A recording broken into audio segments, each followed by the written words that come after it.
बराह रास्त आपके लिए चलेंगे। तर्जुमान दफ्तर खारजा मुमताज़ ज़हरा बलोच हफ्तावार ब्रीफ कर रही हैं।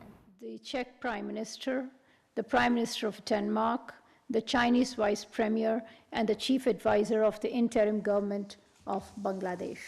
Earlier this week, Prime Minister Mohammad Shehbaz Sharif participated in the extraordinary Arab-Islamic Summit on the situation in the Middle East, held on the 11th of November in Riyadh, Saudi Arabia. He was accompanied by Deputy Prime Minister and Foreign Minister Senator Muhammad Ishaq Dar, who also attended the OIC Council of Foreign Ministers preparatory meeting for the summit.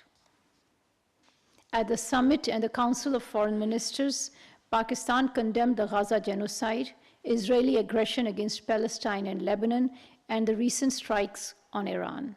He cautioned that such escalations constitute a dangerous threat to international peace and security and could unleash a broader war. The Deputy Prime Minister called for necessity of continuing operations of UNRWA. He expressed support for Palestine's admission as a full member of the United Nations. He also called for comprehensive review of Israel's membership of the United Nations, holding Israel accountable for war crimes, and imposing an immediate arms embargo on Israel.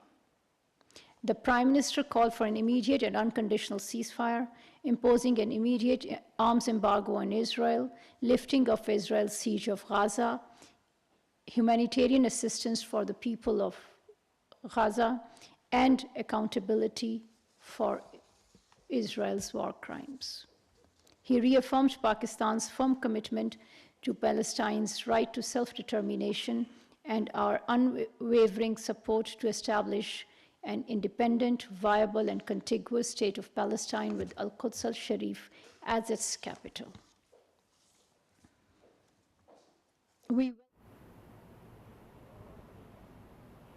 Arab-Islamic Summit on the situation in the Middle East. The leaders endorsed the collective call on the UN Security Council by a group of countries, including Pakistan, to impose arms embargo on Israel. They called on UNSC to take necessary decisions, including sanctions, in order to stop the escalating Israeli measures in the West Bank and undermining the two-state solution. The leaders called for suspension of Israel's participation in UNGA in view of its illegal actions and threat to international peace and security.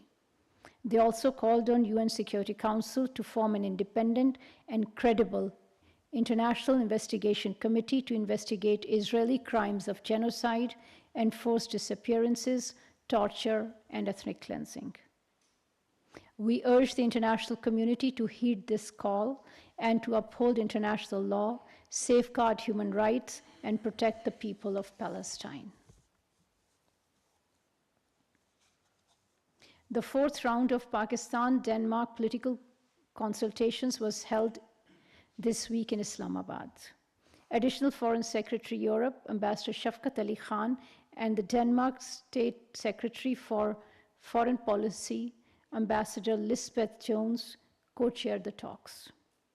The two sides held extensive discussions on a range of bilateral issues and agreed to further strengthen political relations, trade and investment, and cooperation in climate action, renewable energy, infrastructure development, and enhanced people-to-people contacts.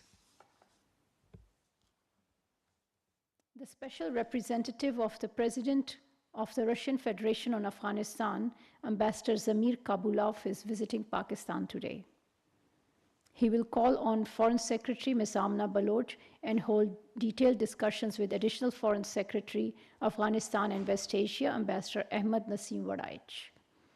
The two sides will review the situation in Afghanistan and discuss the role of neighboring countries in promoting regional peace and stability. Pakistan reiterates its serious concerns about the plight of Kashmiri political prisoners. A sizable number of these prisoners remain incarcerated outside Indian illegally occupied Jammu and Kashmir. Many detainees are enduring inhuman conditions in jails, including confinement in overcrowded cells, denial of necessary medical care, and continued detention without due process. Their protracted confinement has caused enormous distress to them and their families. We urge the Indian authorities to drop fabricated charges against all political prisoners, activists, and human rights defenders and release them immediately. Pakistan will to our Kashmiri brothers and sisters for the just and peaceful settlement of the Jammu and Kashmir dispute in accordance with the UN Security Council resolutions. Now an announcement.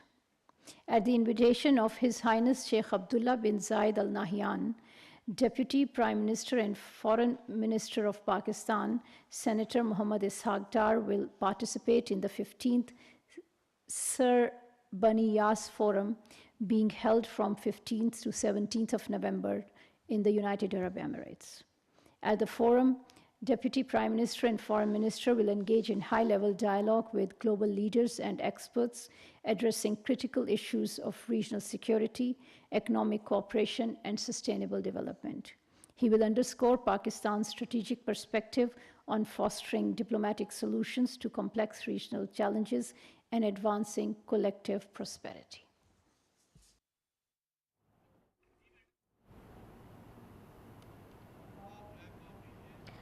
Islamabad में तर्जुमान दफ्तर ख़ारजा Mumtaz Zahra Bloch brief कर रही थी हफ्तावार। उन्होंने कहा कि वज़ीर-ए-आज़म शहबाज शरीफ ने बाकू में COP29 सरबराह इजलास में शिरकत की। वज़ीर-ए-आज़म ने ग्लेशियर्स के पिघलने और ताउन की बात की। नायब वज़ीर-ए-आज़म ने वज़ीर-ए-आज़म के हमरा सऊदी अरब का दौरा किया। उन्होंने कहा कि नुमाइंदा ख़ुसूसी सेक्रेटरी ख़ारजा अफ़गानिस्तान और इस वक्त वज़ीर-ए-आज़म मोहम्मद शहबाज शरीफ बाकू में COP29 सरबराह इजलास में शिरकत कर रहे हैं।